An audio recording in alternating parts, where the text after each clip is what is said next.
ওনাকে বলছি যে আমার দেশে এক হুজুর আসছে, ওমরা করতে, দেখা করতে যাবেন কেন? হারাম শরীফের মুয়াজ্জিনের সাথে দেখা করাও তো সৌভাগ্যের বিষয়, চলেন যাই।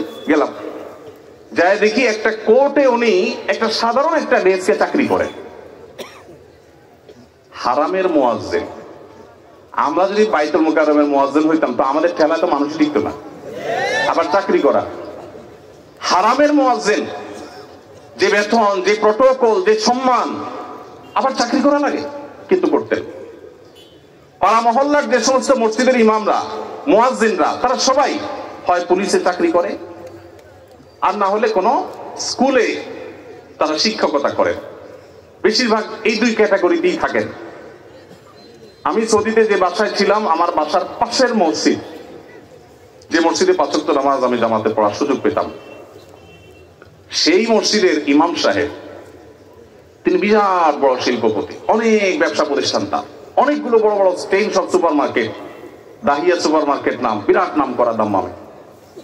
ভাইরে, ইমাম সাহেবদের অন্য বড় বড় চাকরি এবং ব্যবসা থাকার পরও মসজিদ থেকে তাদেরকে বাংলো এবং বিরাট বড় সম্মানে দেয়া হয় সৌদি আরবে। আপনি বলবেন সৌদি আরব মানুষ বেতন অনেক বেশি, বেতন অনেক বেশি এই জন্য বাড়ি অনেক বড়টা দেয়, বেতন অনেক বেশি এই জন্য টাকা, বাংলাদেশি টাকায় ১.৫ লাখ ২ লাখ দেয়, এটা হলো সেকেন্ড ইনকাম, তার ফার্স্ট ইনকাম আরেকটা আছে। তাই বলে আপনি ৫-৬ হাজার টাকা দিবেন? ঢাকা শহরের কাজের বুয়াদের বেতনও ৫-৬ হাজার টাকা নাই অনেক বাসা। ঢাকা শহরের কাজের বুয়ারাও মাসে ১০,০০০, ১৫,০০০ টাকা কামাই করে।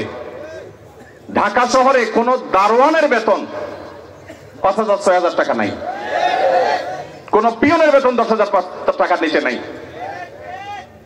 সেখানে কুমিল্লা শহরের কাছে, এটা সদর থানা এবং শহরের কাছে, এই জায়গায় ৫-৭ হাজার টাকা আজকালকার বাজারে চাউলের টাকা জোগাড় করা তো কঠিন হয়ে যায়। এই ইমাম সাহেব আবার যখন কোন একটা কাজ করতে যাবেন ইমামতির পাশাপাশি, বলবে হুজুর আমাদের দুনিয়াদার হয়ে গেছে, হুজুরদের দুনিয়ার লোভে ধরছে। এক বেটা, তার মসজিদের মুসল্লিরা ইমাম সাহেবকে এরকম খোঁচাইতো, বেতন দেওয়ার নাম নাই, ইমাম সাহেব আর কিছু করলে ডিস্টার্ব করতো। তো ওই মসজিদে একজন ভালো মানুষ ছিল, উনি বললেন হুজুর আপনাকে আমি ওই যে মুসিরা যে জুতা পলিশ টলিশ করে ওইরকম একটা বাক্স কিনে দেব, সাথে রং টং যা লাগে, ডাস্টার, ব্রাশ, এগুলো সব দিয়ে দিব। আপনি ইমামতি করে মসজিদে নামাজ পড়ানো শেষ হলে মসজিদের বাহিরে এসে ওইটা নিয়ে বসে যাবেন এবং মুসল্লিদেরকে বলবেন ভাই আপনাদের জুতাগুলো দেন, যার যার পলিশ করা লাগে আমি করবো, আপনারা আমার টাকা দিয়ে। ইমাম সাহেব চুপ বড় বড় হয়ে গেছে, কি বলে দেবে? বলে ভাই আপনি এই কাজটা যদি করেন, মুসল্লিরা বাইর হয়ে যেটা সিসি করবে, আরে হুজুর এটা কি করছেন? তো ওইটাকে বলেন যে ভাই এই জুতা যদি আমার কাছে দিতে আপনার লজ্জা বোধ হয়, আপনার কাছে যদি অপমান বোধ হয়, তাহলে জুতা আমার কাছে নিয়ে আপনার নিজের গালে নিজে মারা উচিত। আমি বলছি না যে আক্ষরিক অর্থে ইমাম সাহেবকে ওইটা মারতে তিনি বলেছেন। অনেক আগে ঘটনা কোথাও শুনেছি, সত্য হতে পারে, রূপক হতে পারে, কিন্তু এই গল্প আমাদের শিক্ষা দেয়। আমাদের মসজিদের ইমাম সাহেবদের, মুয়াজ্জিন সাহেবদের সম্মানে আমরা দিতে চাই না, মাহফিল করে বক্তার জন্য মোটা অঙ্কের হাদিয়া রেডি রাখি। আপনারা বলবেন হুজুর আপনিও তো মোটা অঙ্কে নিয়েই যাবেন, ওয়াজ তো করতেছেন। ভাই আমাকে মোটা দেখ, চিকন দেখ, না দেখ, এটা নিয়ে আমার মাথা ব্যথা নেই আলহামদুলিল্লাহ, এবং আল্লাহর মেহেরবানিতে আমার কোনো প্রত্যাশাও নাই আল্লাহর ফজলে। কিন্তু মাহফিল আয়োজকদেরকে বলতে চাই, যারা মাহফিল আয়োজন করেন, লক্ষ লক্ষ টাকা যদি মাহফিল পিছনে খরচ করতে পারেন, ইমাম সাহেবদের বেতন কেন 15,000, 20,000 টাকা হতে পারে না?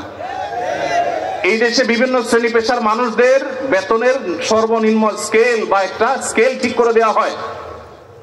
আমি দাবি করতে চাই আমাদের রাষ্ট্রের উচিত, রাষ্ট্র নিজে ইমাম সাহেবদেরকে মূল্যায়ন করতে না পারলেও মিনিমাম যেন তাদের একটা সমাজে সম্মানজনক ভাবে চলতে পারে, সেজন্য তাদের একটা সম্মানজনক বেতনের স্কেল ঘোষণা করা হোক। সমাজের যারা বিবেকবান মানুষ আল্লাহর হস্তে তারা ইমাম সাহেবদের সম্মান দেওয়া, মর্যাদা দেওয়া শিখবো তো ইনশাআল্লাহ। আপনারা এলাকার মানুষ যারা আছেন, প্রশ্ন প্রসঙ্গে হয়তো আপনাদের ইমাম সাহেবদের বেতনগুলো আমরা জানতে পারলাম, আপনারা মনে কষ্ট নেবেন না। আপনাদেরকে ছোট করা আমার উদ্দেশ্য না। আমার উদ্দেশ্য হলো আমাদের বিবেকগুলোকে জাগ্রত করা। কোন মসজিদ কমিটির লোকজন যদি এখানে থাকেন, তাহলে আমি আপনাদেরকে বলবো, এমনকি মুসল্লি ভাইরা যারা আছেন তাদেরকে বলবো, মসজিদে গিয়ে এটা নিয়ে দাবি তুলবেন, ইমাম সাহেবের সম্মানজনক বেতন নিশ্চিত করতে হবে ইনশাআল্লাহ। কোন মুসলমান সমাজে এটা হতে পারে না। সৌদি আরবের কথা আমি বলেছি, সৌদি আরবেরটা আমি কাছে থেকে দেখেছি। এই জন্য আমার মনে হয় না পৃথিবীর অন্য কোন মুসলমান সমাজে মানুষের গড়ে একজন রিক্সাওয়ালাও 10,000-এর বেশি ইনকাম করে, সেই সমাজ ইমাম সাহেবের বেতন 4,000 5,000, এটা কোনোদিন গ্রহণযোগ্য হতে পারে না। আপনাদের এই ধুলিপাড়ায়, কুমিল্লা, আপনারা যদি সারাদিনে আর কোনো কাজ না, একটা কাজই শুধু করবে, এরকম একজন অশিক্ষিত, শিক্ষা বঞ্চিত মানুষকেও নিয়োগ দেন, তারপরেও তো 4-5 হাজার টাকা পাবেন না। কিভাবে একজন ইমামকে আপনারা 5,000 টাকা বেতন দেন? কোন মসজিদের দায়িত্বশীল ভাইরা আছেন যে আপনারা তওবা করবেন যে ইমাম সাহেবের বেতন 10-এর উপরে উঠাবেন? কেউ আছেন? থাকলে, পার্টিকুলার কেউ থাকলে বলেন। কেউ আছেন? সভাপতি সাহেব, সেক্রেটারি সাহেব যদি থাকেন যে আলোচনা করবেন, অন্তত এ ওয়াদা করবেন। আপনি কোন মসজিদের নাম বলেন? নোয়াগ্রাম। এখন বর্তমান বেতন কত ইমাম সাহেবের? করছেন যেহেতু জিজ্ঞেস করি। 7,000। এখন নিয়োগ করছেন, কত দিবেন? 25 সাল থেকে, 25 সাল মানে এখন তো শুরু হয়ে গেছে, 10-এর প্রস্তাবনা আছে। মাশাআল্লাহ, মাশাআল্লাহ। ভাই মসজিদ কোন এলাকা? নোয়াগ্রাম, চৌধুরী বাড়ি। আপনি কি কমিটির? ভাই কমিটির সেক্রেটারি।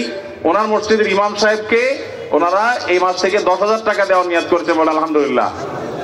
আমরা বলবো 10,000 নয়, যেহেতু এখন একবার বাড়াইছেন ভালো কথা, 6 মাস পরে বা 1 বছরের মাথায় 15,000 টাকা করবেন ইনশাআল্লাহ। যখন ওরা সেটারও নিয়ত করবেন। নোয়াগ্রামের ভাইয়েরা আপনারা দেখে শুনে রাখেন, কিন্তু রাগ করেন নাই তো আবার? জাকাল্লাহ খায়। আর কোন কমিটির ভাইরা আছেন যে নিয়ত করবেন, নিয়ত চেঞ্জ করবেন? বলেন দেখি, বলেন। আজকে ভিন্ন কালেকশন হোক, বহু কালেকশন তো করলাম। ভাই কোন মসজিদে বলেন? জি।